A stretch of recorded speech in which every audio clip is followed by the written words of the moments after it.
Rugby gets underway for the first time since our lockdown here in New Zealand tomorrow night, with the Highlanders hosting the Chiefs in the first ever game of Super Rugby Aotearoa.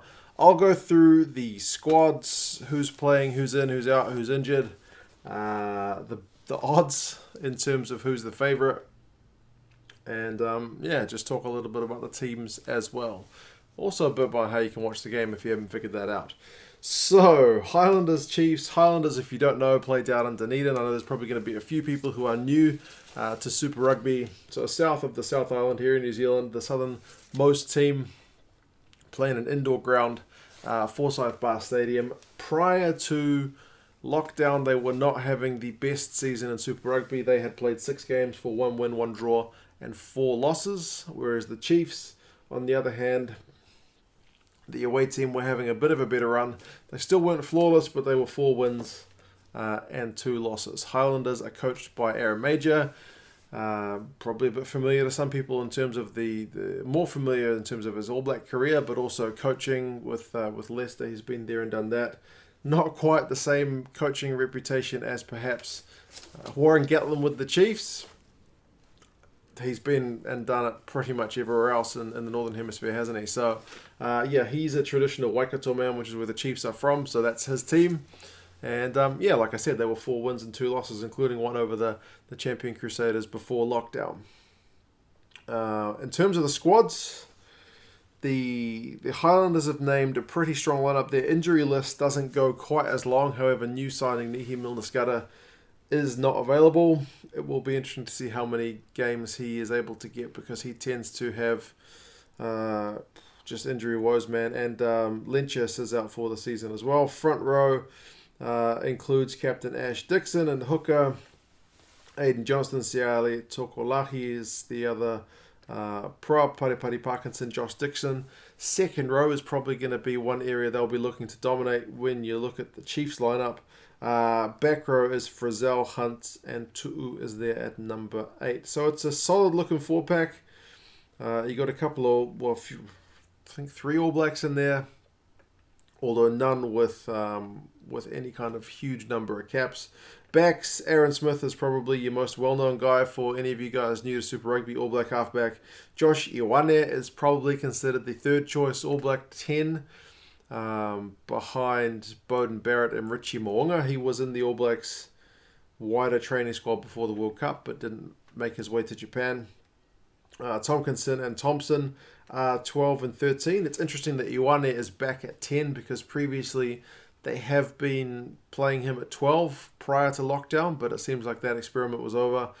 It hadn't been going that well from what we've seen, and their record is kind of testament to that. Back 3 is an exciting one with Jonah Nareki on the left wing. Sam Gilbert is on his debut on the right wing.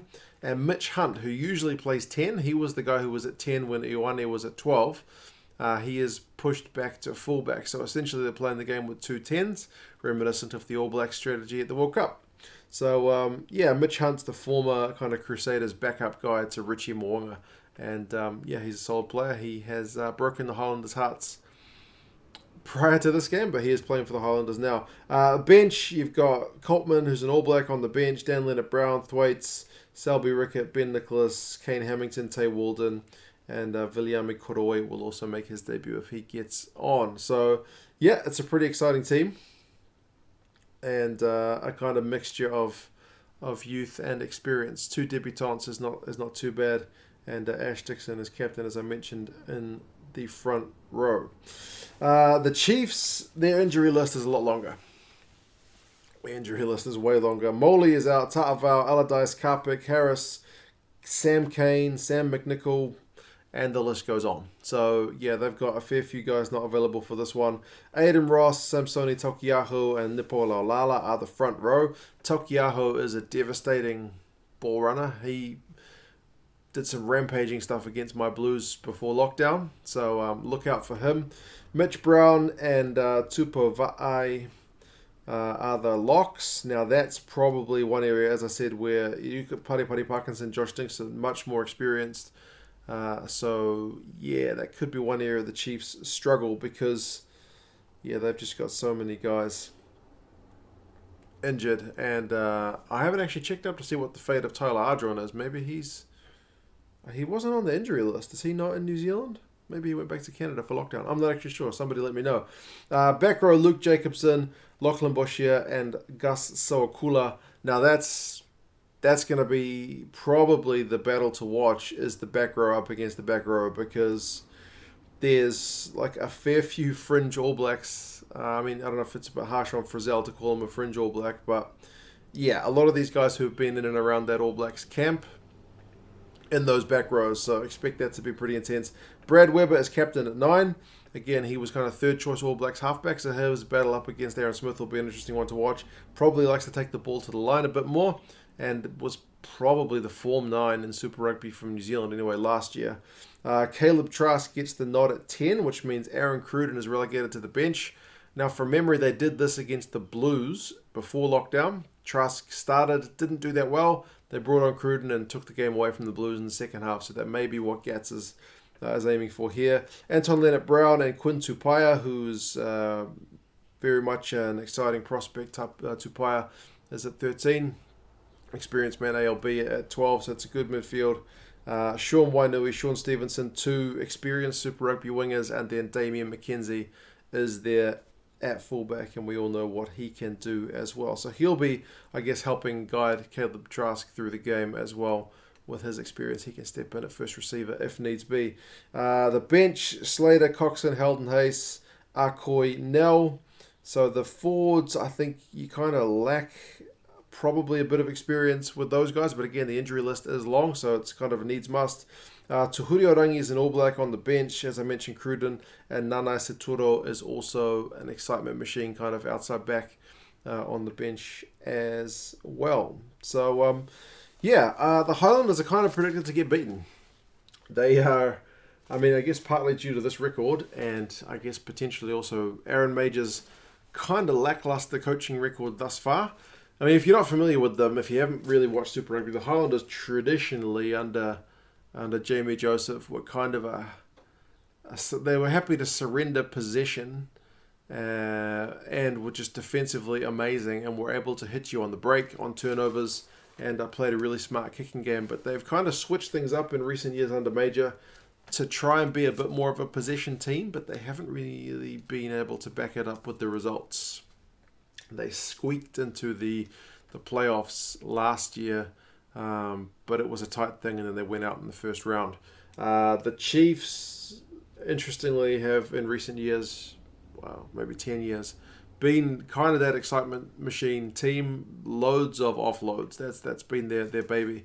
And with the likes of Damien McKenzie, you can expect to see more excitement from them. So, yeah, the Chiefs go into it as favourite. The bookies have got the Chiefs by 7 here in New Zealand, as I looked at the odds going into this one.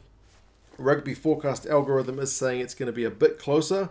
They've got the Chiefs by 2. I should say, traditionally, the Highlanders are a team that at home is very strong, and away tends to struggle. So we'll see how that kind of pans out. The Chiefs have kind of been a bit of a mixed bag. Interestingly, the one team I think the Highlanders beat before lockdown was the Brumbies, and these guys lost to the Brumbies. They beat them in Australia, and they lost to them at home. So it really could go either way. Although the Highlanders are picked to be the team that really struggles amongst these 5 New Zealand teams, you look at the lineup and there's certainly some depth, especially when you look at how many players are out for the Chiefs. I didn't go through all of them, but I went through most of the big names. I mean, there's other guys from the Highlanders out. Vela's out, Punivai's out, Nabura's not coming back, but still the injury list is really nothing compared to what the Chiefs are facing. So, these guys didn't play each other prior to the lockdown, so there's not really any head-to-head record to go by. But, it should be an interesting one. I should be able to do a live stream during this game. If you guys want to come along for that, it should be a bit of fun as well.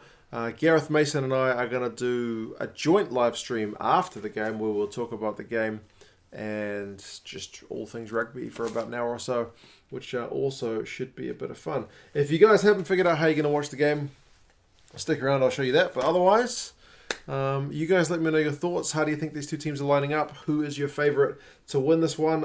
Are you favouring Chiefs with Warren Gatland, or do you think the Highlanders at home could hold? Don't know. My old man seems to reckon the Highlanders might just be going to get up for this one, but we'll see. Anyway, guys, take care, and I'll talk to you again soon. See you later. Alright, if you guys haven't decided how you're going to watch the game, cheap way for me, I reckon, is to use a VPN to go to America, because ESPN Plus is in America and they have the rights to Super Rugby, as along with the Pro 14 and some other stuff as well. Good thing about them is it only costs $4.99 American for ESPN Plus, which when you compare it to most of the deals around the world is a pretty good one. So you can see when I'm on New Zealand's internet, I get a page not found, but when I switch to America on ESPN, I've already signed up for an account, but I get access to all the content here. So yeah, basically the games are going to be live streamed. ESPN have confirmed that. I'm not sure if they've updated the actual schedule yet, but they've confirmed it multiple times. Oh look, here you go. Highlanders Chiefs Super Rugby game is already set to go along with Blues Hurricanes. So yes, if you want a way to watch the games, which is not like 40 bucks American, then yeah, I reckon go with a VPN, put yourself in America, and sign up to ESPN Plus, which is $5. The VPN, if you get the yearly option, is like $6 something a month, and you know, has more uses than just watching rugby. But yeah, there's a link in the description for the VPN. Give it a try. It's got a 30-day money-back guarantee if it doesn't work out for you. But yeah, I would say get the VPN, try ESPN Plus for $5. And yeah, it did take me like 2 or 3 times to actually get the sign-up process sorted. Like I tried my PayPal, it didn't work. But when I tried my credit card, it worked. I had to use like an American zip code, which I just Googled from Google. So I just got one that was based in Seattle. But yeah, if you want to watch the rugby, you haven't sorted out a way to do it, give ESPN Plus a crack using ExpressVPN, which is in the description, guys. And yeah, I'll talk to you again soon.